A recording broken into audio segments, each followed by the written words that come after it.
Greetings everyone, it's your buddy BK here, and today I'm here with my top 5 good-looking consoles. This is in response to Tom from Do You Nerd mentioning that he was curious what I still had with me these days. So this was a tough one. So what do you say? Let's just jump right into it. Let's do it. Video game break? Video game break.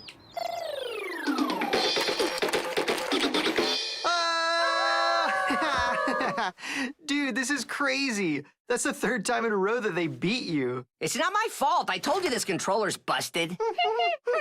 Ah! Step off! Step off!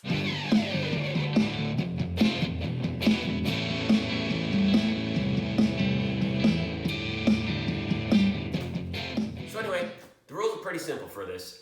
It's got to be a system that you currently own, which is why I ruled out all the ones I don't have anymore, such as the Saturn, my original NES, which I still think my brother has somewhere. He says he doesn't, but I'm pretty sure he does. My SNES, anything I don't physically have anymore, it's out the window. I also self-imposed a couple rules. It had to be a system that I have logged hours on and personally meant something to me. I didn't want to make it something like you could pick up and like you've never heard of the system before, you have no games, you have no experience with it. It had to be something that was meaningful to me. And so what I did was I was thinking, you know, good looking to me means interesting, something that catches your eye whenever you see it. And I feel like that's something that's lost these days. I feel like most systems now are meant to just blend into the background because they don't want to distract you. Like you're looking here at the TV, or maybe your TV's here, you know, wherever it is. And you're not focused on the system. So they look like a Bluetooth speaker or like a freaking Wi-Fi router or something. To me, I want them to pop. I want it to be something that you walk in the room and someone walks in and they go, whoa, what is that? Like that's the way systems used to be because, you know, back in the day, you know, to have one was a big deal. So they kind of like showed them off. I feel like that's lost now. And again, that's just my opinion. But in no particular order, these are my 5 top good-looking consoles that I have that mean something to me. That, like I said, it may be just that they're interesting or that they have, like there's something about them that just catches your eye, which is why I picked these. Some of these may be completely obvious to you guys who know me. So anyway, start from the beginning with the good old 2600. I know, this is not a shocker to anyone.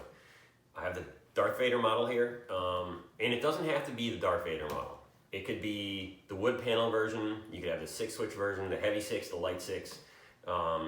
Any of them, I think, is just, there's something about this that just screams like, this is video gaming back in the day. This is 80s gaming at its best. I mean, yeah, ColecoVision, television, all that stuff. But this one, this is what speaks to me. And here's one of my favorite things, the ridges. I mean, these things serve no purpose except to collect, you know, like Cheeto dust off your fingers. In my case, it was, you know, Cheez-Its and dust. That's it. That's all they did. There was no function. This was not cooling anything whatsoever.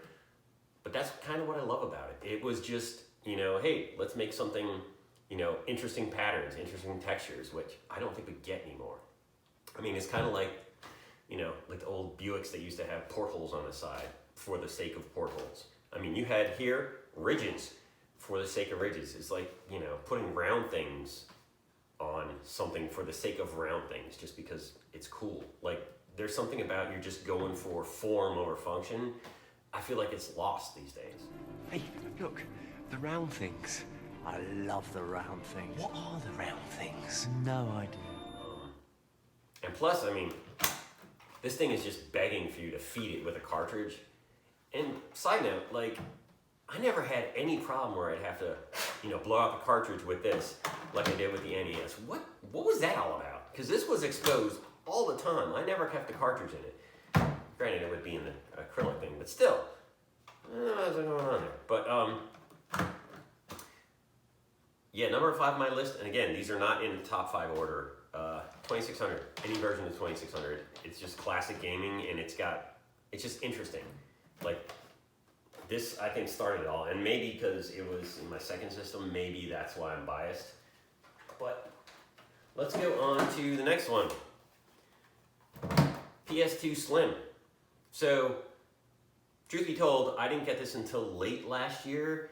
I had the big box PS2, which I'm pretty sure if you have the big box PS2 and you stack a PS4 and then the PS3 on top of it, you can play Jenga or something. I'm pretty sure there's some sort of mystical combination with all the shapes because they're just huge.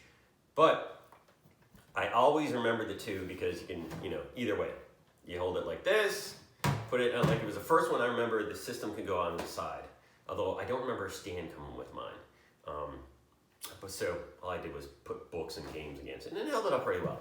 But I mean, this thing is nice and compact. I mean, there is not much space in here besides the disc, the motherboard, and maybe a fan, if the fan works.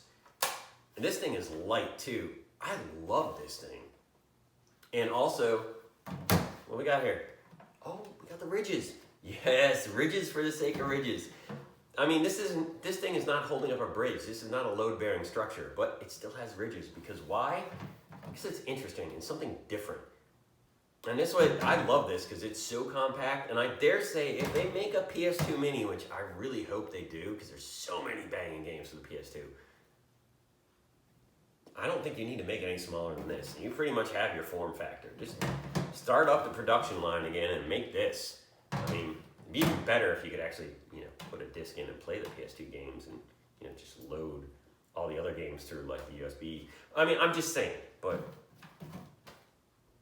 PS2 Slim, I love this. I love the big box one too, but this one is so compact, and I gave my big box one to the kids, so I need another one, and this thing is awesome. So, kudos. Next on the list, I'll go with, I'm gonna go with this one. The Wii, which, I mean, I like because the Wii, you can put it, it's been a while since I put it in this, nope, I got it backwards. I haven't used that stand in ages. Here's why I like the Wii. Now, I know what you're gonna say, well, there's nothing interesting, it's just all, fine lines and streamlined. Yeah, streamlined, kind of like a 90s, early 2000s Ford Contour, which was not good. Streamlined doesn't always mean good. But I like this because this is kind of like the TARDIS setup to me. Because it's bigger on the inside than the outside. I'm saying it for this reason. Granted, you can have it like this, have it like this. Stay open. Hi, now I'm a GameCube. That's why I like this thing. It's both. I mean, if you had a GameCube and you wanted to still play and, you had backwards compatibility, you get the Wii, you can still play it. Now, some games are a little bit goofy and don't work all the way. But it's 2-in-1. I mean, this thing, I will say, this thing is freaking heavy. Like, compared to the PS2 Slim, wow. This thing is, wow, it's a lot. But it is very compact, and, I mean, granted, one of the reasons I love this is getting this got me back into gaming because I hadn't played for a while, but the kids really latched onto this, and I was like, man, I really missed this. So this has a special place for me, but also it's nice. I mean, it's nice and compact and shiny. It doesn't just fade in the background. It's a thing, and I like it. For that reason, this is also on my list. But get to the last two now. Again, no particular order. I'm gonna do this one next. Good old TurboGrafx 16. I love the TurboGrafx. Now, I know what you're gonna say. The PC Engine was a lot more compact. It was only like this big, and that you're right. You're 100% right.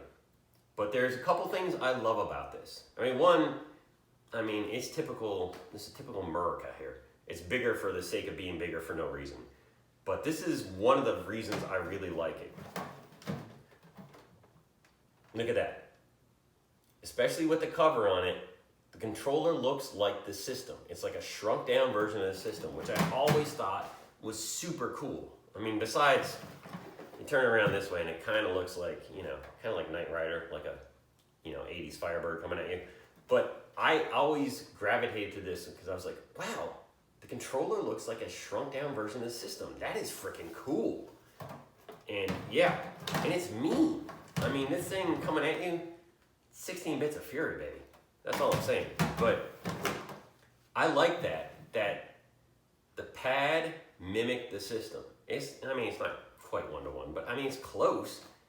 PC Engine didn't have a controller that looked different. I mean, name me a system that had a controller that looks like the actual console itself, because I can't think of any other one.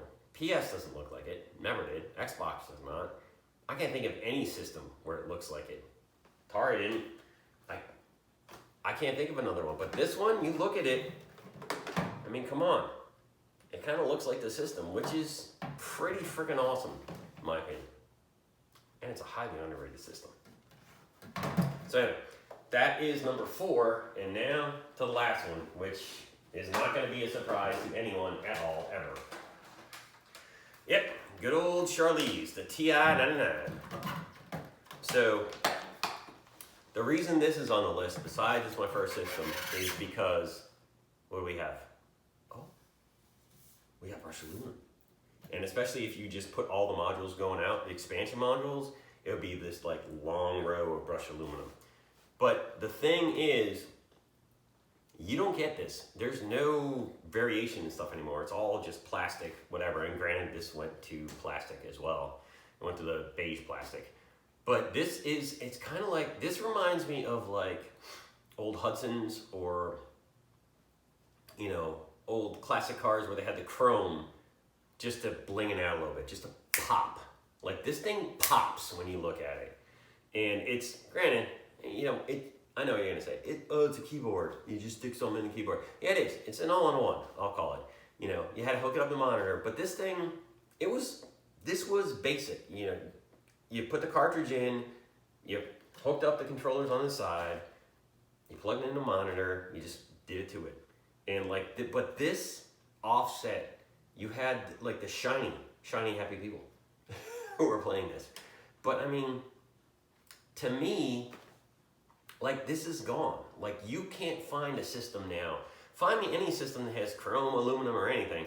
Nothing is shiny.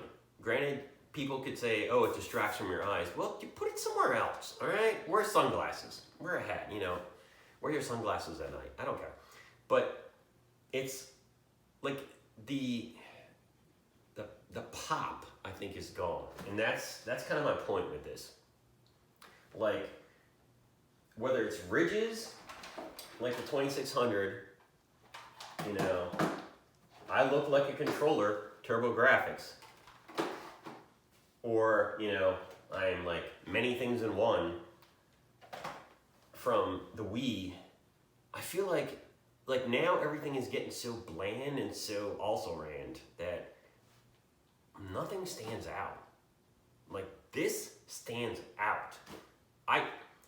You know, show me a system that has, you know, aluminum. What has used aluminum since this? I mean, I can't think of one, like at all. Everything's gone plastic, which I get it. It's for, you know, economic reasons. It's a lot cheaper to make plastic. But this thing said, I'm here to play. You know, let's party. Like, I'm serious about it. And that's why it's, and I haven't done like a 1 through 5 what I rank, but I may rank this the highest. I mean, there's no ridges for the sake of ridges, you know, like the ruffles. But this thing, it just pops. And I feel like I want a video game system to pop. I want to walk in the room, see it, and go, that's awesome. That system is cool, and that's mine. Like, I want that feeling. And don't get me wrong, I love the Switch to death. I love the PS4. I play the heck out of them all the freaking time. My friends know it.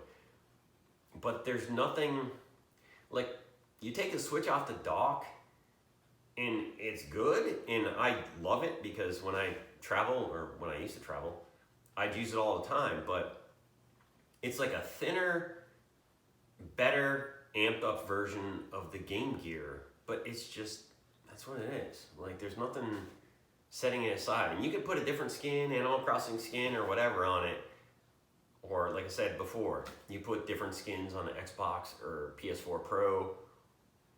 They're still the same. You're just putting like a vinyl wrap on it. And I feel like we've lost what makes games special. Like, this makes the console look awesome. Even if the graphics are terrible, which they're not, they're awesome because Parsec. But it just, you look at this and you go, wow, this is gonna be something special. And I feel like that's gone away. That's gone away to the dodo. All right, that's enough for me. I've rambled enough. Let me know your thoughts on your top 5. Like, I'm sure these are not anyone's top 5 except mine. But to me, they're interesting, and I think the console should draw you in every time you see it. It shouldn't just be something you push a button on or push a button on the controller and just never think about it. But that's just me. Anyway, till next time, stay awesome, stay gaming, and cheers.